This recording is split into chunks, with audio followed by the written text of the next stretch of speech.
Pernah kebayang nggak sih ada sebuah tempat di mana waktu tuh seolah berhenti?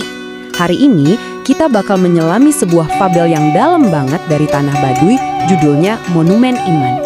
Ini bukan cuma cerita biasa loh, ini semacam cermin buat kita semua. Yuk kita mulai! Cerita kita dibuka dengan kalimat yang misterius ini.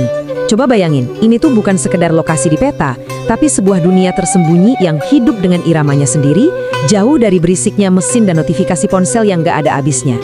Nah, disinilah tokoh utama kita muncul, masyarakat Baduy. Mereka bukan sekedar penghuni, tapi mereka adalah para penjaga. Kayak pohon yang akarnya kuat banget mencengkram bumi, mereka memegang teguh warisan dan cara hidup leluhur mereka, turun-temurun. Oke, kita masuk ke bagian pertama, tanah yang terjaga. Sebenarnya apa sih yang membuat sebuah tempat bisa tetap terjaga di tengah gempuran zaman kayak sekarang?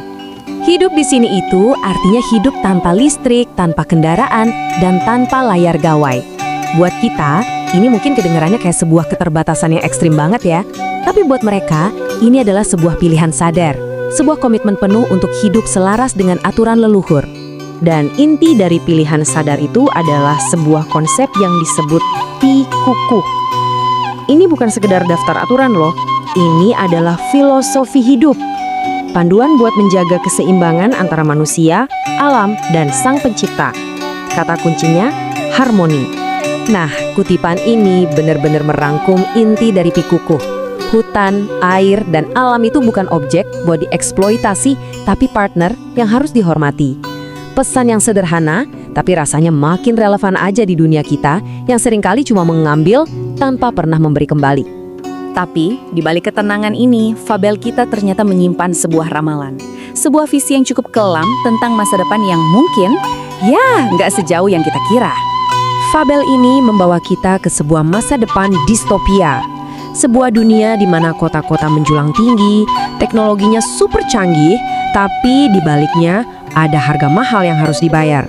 Alam mulai hancur, dan kemanusiaan seakan kehilangan arah. Di sini kita bisa lihat kontras yang tajam banget. Di kiri ada kemajuan modern, kelihatannya megah, tapi ternyata rapuh. Di kanan, kesederhanaan Baduy yang justru berakar kuat dan tangguh. Ini jadi bikin kita mikir kan, sebenarnya apa sih arti kemajuan itu? Di tengah dunia yang lagi sekarat itu, tiba-tiba muncul secercah harapan. Sebuah kabar angin tentang tanah yang terlupakan, tanah Baduy yang katanya masih murni dan terjaga. Satu-satunya tempat di mana keseimbangan itu masih ada. Dan ya, kabar itu sampai ke telinga dunia luar. Inilah awal dari benturan antara dua dunia yang sangat-sangat berbeda. Ketegangannya pun mulai terasa nih. Jadi orang-orang dari dunia modern itu datang berbondong-bondong. Pertanyaannya simple, buat apa? Apa mereka mau belajar atau mau cari perlindungan? Sayangnya, jawabannya jauh lebih kelam. Mereka nggak datang sebagai murid untuk belajar, tapi sebagai penakluk. Mereka datang untuk menguasai satu-satunya harapan yang tersisa di bumi. Nah, ini dia benturan cara pandang yang fundamental. Buat dunia luar, alam itu komoditas. Hutan adalah tumpukan kayu, tanah adalah sumber daya tambang. Dan masyarakat Baduy, para penjaga itu, mereka cuma dianggap sebagai penghalang. Tapi, masyarakat Baduy nggak melawan dengan cara yang sama. Kekuatan mereka bukan pada senjata atau teknologi, tapi pada keteguhan hati mereka. Mereka bertahan tanpa kekerasan, hanya dengan terus menjaga apa yang sudah diwariskan ke mereka. Konflik ini nggak berakhir dengan kemenangan militer, tapi ia berakhir dengan sebuah kesadaran. Yuk kita lihat pesan apa yang akhirnya muncul dari benturan ini. Melihat keteguhan Baduy, dunia luar perlahan-lahan mulai goyah. Mereka terpaksa merenung dan mempertanyakan lagi definisi kemajuan yang selama ini mereka bangga-banggakan. Perlahan mereka sampai pada kesadaran pertama. Ternyata, kearifan yang mereka anggap kuno dan primitif justru adalah kunci untuk masa depan. Kebenaran yang benar-benar mengejutkan bagi mereka. Lalu kesadaran kedua muncul, bahwa kekuatan sejati itu nggak terletak pada kerumitan teknologi, tapi justru ada di dalam kesederhanaan. Sesuatu yang udah dipegang teguh oleh masyarakat Baduy selama berabad-abad.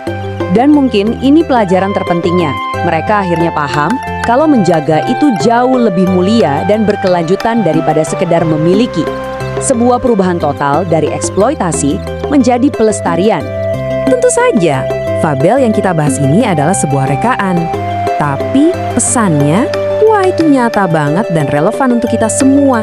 Di sini, sekarang juga. Ini bukan cuma cerita tentang Baduy, ini cermin buat peradaban kita. Dan inilah inti pesannya. Sebuah peringatan yang tegas. Kalau kita terus berjalan di jalur yang sama, mengabaikan alam demi apa yang kita sebut kemajuan, maka masa depan yang kita tuju itu bukan lagi harapan, tapi sebuah peringatan. Jadi, cerita ini meninggalkan kita dengan satu pertanyaan besar. Jalan mana yang akan kita pilih? Apakah kita akan terus mengejar kemajuan yang merusak? Atau kita mau belajar dari kearifan kuno untuk membangun masa depan yang lebih baik?